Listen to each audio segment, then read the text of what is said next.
La solennité de Corpus Domini, la solennité du Saint-Sacrement du sang et du corps du Christ, a été célébrée à Jérusalem. C'est la dernière des grandes fêtes pascales. L'administrateur apostolique du patriarcat latin, Monseigneur Pier Battista Pizzaballa, a présidé la messe solennelle devant l'édicule du Saint-Sépulcre. Un nouvel évêque pour l'Église catholique arménienne. Le nouvel exarque patriarcal de Jérusalem et d'Amman est Monseigneur Joseph Zabara, évêque arménien catholique. La cérémonie d'installation a eu lieu le 17 juin à la 4e station du chemin de croix. Lieu sacré, une conférence à Tel Aviv. Des professeurs du monde entier ont assisté à une conférence dédiée au lieu sacré à l'université Bar Ilan de Tel Aviv.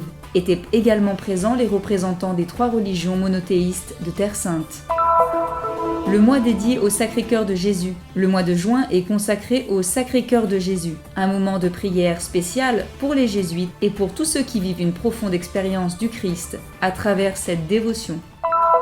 Une aventure dans le temps, le premier camp pour jeunes actifs chrétiens en Palestine. Le secrétariat général à la jeunesse de la terre de Jésus a clos le 6 juin le premier camp d'été pour les jeunes actifs chrétiens de Palestine. Il s'est déroulé à la paroisse du Christ Rédempteur à Taïbé et s'intitulait « Une aventure dans le temps ». Mohamed Al-Sher, le pianiste de Ramallah. L'histoire de Mohamed Al-Sher, pianiste palestinien, âgé de 16 ans et originaire de Ramallah, il a remporté grâce à son talent un concours musical populaire organisé par la radio nationale israélienne.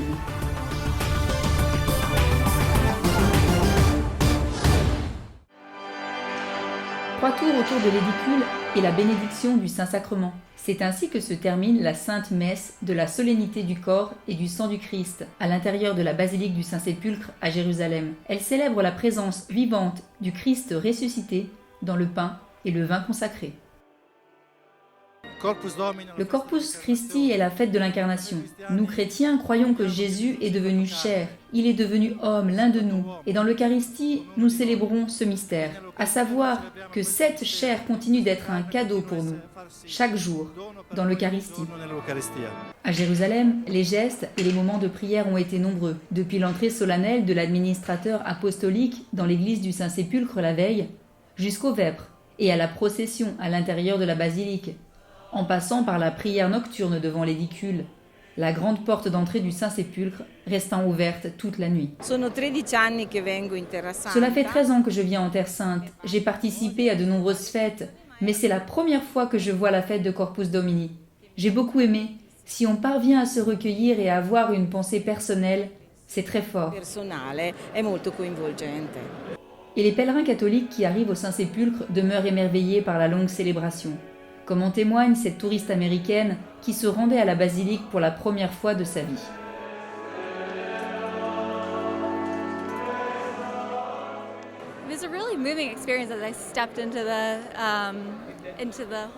C'est vraiment une expérience émouvante d'entrer à l'intérieur du Saint-Sépulcre. J'ai reparcouru le chemin de croix et je voulais voir les dernières stations. Je n'avais pas réalisé qu'aujourd'hui nous célébrions Corpus Domini. Je suis émue de voir les frères. J'ai en effet étudié au collège de Sienne à New York, c'est un collège franciscain. J'ai tout de suite reconnu les frères à leur cordon et je les découvre en procession. C'est une expérience émouvante.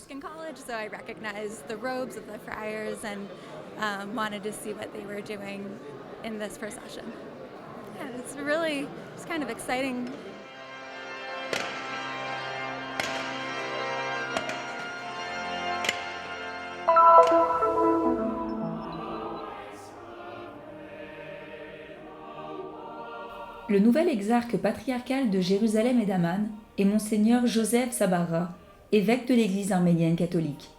La cérémonie d'installation a eu lieu le 17 juin dernier dans l'église Notre-Dame du Spasme, sur la 4e station du chemin de croix.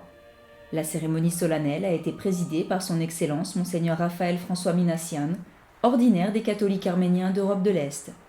Au cours de la célébration de la Divine Liturgie, a été lu le décret de nomination du patriarche de Cilicie pour les catholiques arméniens, sa béatitude Grégoire Pierre. Étaient présents les catholiques arméniens de Jérusalem, le délégué apostolique pour Jérusalem, Monseigneur Leopoldo Girelli, l'administrateur apostolique du patriarcat latin, Monseigneur Pier Battista Pizzaballa, le custode de Terre Sainte, le frère Francesco Patton, ainsi que des représentants des autres communautés chrétiennes de Jérusalem. Au cours de la célébration, Monseigneur Zabara a salué les fidèles et exprimé sa joie de pouvoir servir l'Église de Jérusalem. Una cosa molto piacevole a me essere qui in Terra Santa. Je suis ravi d'être ici en Terre Sainte, dans la ville sainte de Jérusalem, avant tout pour servir Dieu qui a marché sur cette terre il y a plus de 2000 ans et qui a porté ici la croix. Je sens que j'ai la force de servir les fidèles et ceux qui viennent du monde entier, car c'est un lieu très important pour le christianisme. Tous les fidèles viennent ici pour prier, voir et toucher où Jésus a vécu. A vedere, a toccare dove ha vissuto Gesù. Une tasse de café. Le rabbin Yuval utilise cette métaphore pour expliquer qu'un lieu sacré est un ensemble de contradictions, tout comme un mélange d'eau, de café, de lait et de sucre. Il l'explique lors d'une table ronde spéciale organisée par la faculté de droit de l'université Bar-Ilan de Tel Aviv. Une conférence de 2 jours, entièrement dédiée aux lieux sacrés et qui donne la parole à des professeurs du monde entier. Philosophie, sociologie, sciences politiques, c'est avec une approche académique que ces professeurs réfléchissent à la place des lieux sacrés et à leur relation avec l'État et le droit. Les représentants des 3 religions monothéistes de Terre Sainte se sont également mis à leur écoute. Il y a une contradiction au sein même de l'idée générale de lieu sacré. Si Dieu est partout, pourquoi un lieu lui serait-il réservé ? Il existe une contradiction entre le désir de créer une intimité dans ce lieu, entre les fidèles et Dieu, tout en le voulant ouvert à tous. Il y a aussi une contradiction dans le fait que si le lieu est sacré, seuls les purs et les justes peuvent y accéder, alors que nous souhaitons en même temps qu'il soit connecté au reste de la société. Nous devons être conscients que nous ne pouvons pas résoudre complètement ces contradictions. Nous devons constamment nous demander jusqu'où nous pouvons aller pour atteindre un point optimal dans l'utilisation de ces lieux et les rendre accessibles mais sacrés, ouverts mais intimes. I luoghi nostri sono luoghi religiosi, non. Nos lieux sacrés sont des lieux religieux. Ce ne sont pas, par exemple, des endroits où l'on fait de la politique. Ce sont des lieux accessibles à tous, non seulement aux chrétiens, mais aussi aux non-chrétiens. Ce sont des lieux vis-à-vis desquels nous cherchons à promouvoir un certain type de respect, de manière à ce qu'il y ait aucune ingérence. Dans les rapports avec les lois et avec l'État, il existe une distinction fondamentale entre ce qui est d'ordre séculier, rendre à César ce qui est à César, et d'ordre spirituel, à Dieu ce qui est à Dieu.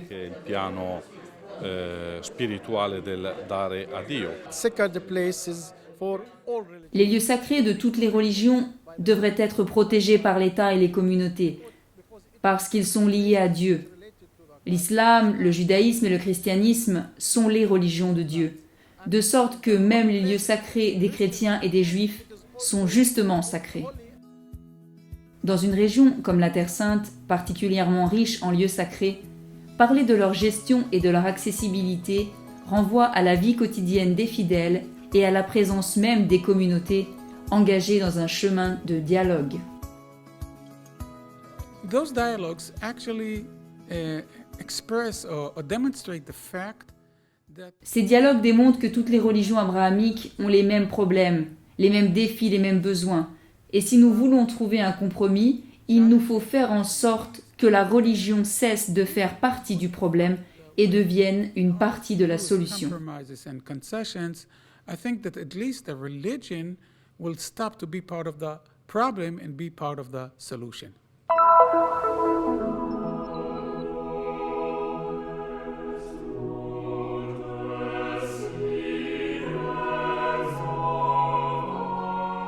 Donc c'est une dévotion que j'ai découvert petit à petit au scout, dans ma troupe scout, et ensuite que j'ai pu développer au fur et à mesure dans ma vocation.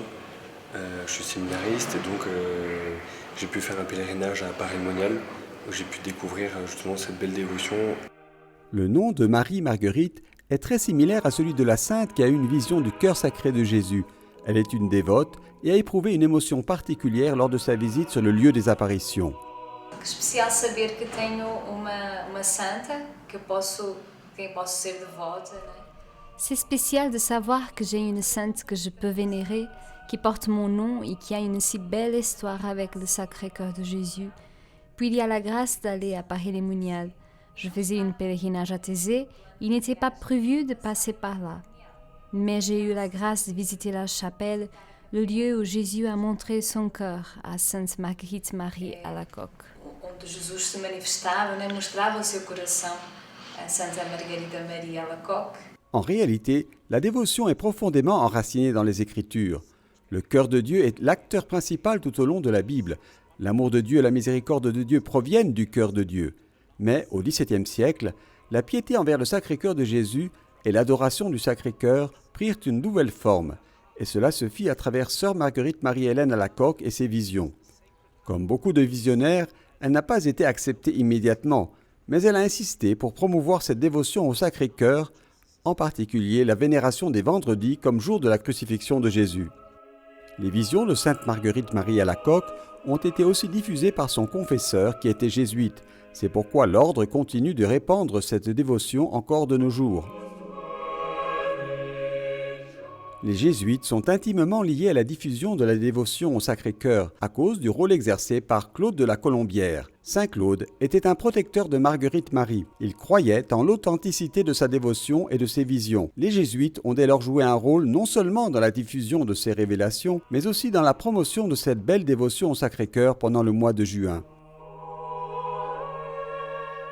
L'Église célèbre la fête du Sacré-Cœur de Jésus le premier vendredi après la fête du Corpus Domini. Mais tout le mois de juin est consacré au cœur sacré de Jésus. La fête fait partie de ces fêtes qui ont lieu après la célébration d'une longue série de fêtes chrétiennes très importantes, de Pâques à la Pentecôte, qui sont véritablement au cœur du mystère chrétien. Au cœur sacré de Jésus, j'ai confiance en vous. Voilà le fait.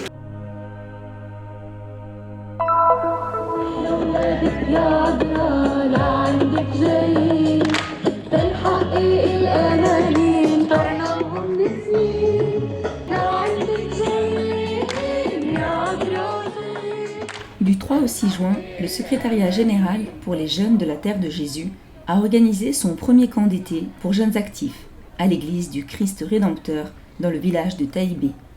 Plus de 60 jeunes hommes et femmes venant de différentes paroisses ont pu y participer. Cette année, nous sommes de différents pays. Il y a des participants qui viennent de Jérusalem, Ramallah, Bethléem, Naplouse, Zababdé, certains aussi de la Jordanie. Cela renforce les possibilités pour les jeunes palestiniens et jordaniens d'échanger sur leurs expériences. Ce camp a été marqué par la présence du père Ramzi Greg du Liban, présent à toutes nos réunions. Le temps et la joie. Tel est le titre de la rencontre avec le père Greg, qui a souligné le sens du véritable amour du Christ et son message de salut dans nos vies. De nombreuses questions intéressantes ont émergé des participants à propos de leur présence sur cette terre et sur le moment historique que traverse le monde. Nous, hommes et femmes de la jeunesse, sommes les pierres vivantes de ce pays. Si ces personnes restent silencieuses, les pierres pleureront, a déclaré Jésus. Nous sommes ces pierres. Le groupe des jeunes actifs est aujourd'hui présent dans la communauté palestinienne. Il influence sa société et maintient la présence chrétienne dans ce pays, malgré les souffrances découlant de la situation politique difficile dans laquelle nous vivons. Les jeunes de la terre de Jésus essaient toujours, dans tous les environnements où ils vivent, de s'enraciner profondément dans cette terre, car nous sommes les enfants de cette terre. Notre pays est saint, et nous devons être au niveau de cette sainteté, a déclaré le patriarche Michel Sabah. Nous prions pour nos jeunes. Aujourd'hui, nous avons terminé le camp d'été Adventure in Time, dans le but de devenir de vrais témoins et prophètes en ce monde. Gérez bien votre temps. Tel est le message de ce camp d'été spirituel qui a réussi à impliquer ce groupe de jeunes en dépit des conditions de travail difficiles et des fardeaux présents dans nos vies, en les aidant à se révéler, à rechercher l'excellence et le succès dans la vie et à vivre l'aventure de notre vie.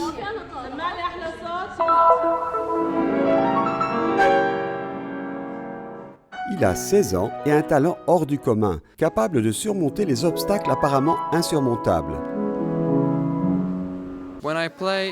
Quand je joue, c'est comme donner vie à une histoire, et chaque morceau a la sienne. L'histoire de Mohamed El-Shir, un Palestinien de Ramallah, a certainement quelque chose d'unique. Il a remporté le concours populaire de Radio Nationale israélienne, consacré à la découverte des futurs acteurs de la scène musicale. Ce fut une expérience extraordinaire qui m'a ouvert de nombreuses portes. J'ai rencontré des artistes que je n'aurais jamais pu rencontrer. Je dois beaucoup ma détermination à étudier au soutien de mes parents et de ma professeure. Emma Shpitovsky, une juive d'origine russe, est l'un des 18 professeurs de l'Institut Magnificat de la Custodie de Terre Sainte. Cela n'a pas été difficile, car Mohamed a un talent extraordinaire. Il pourrait jouer des heures sans se fatiguer. Sur scène, lors du concert de gala de fin d'année, son et voix ne traduisent pas seulement une harmonie musicale.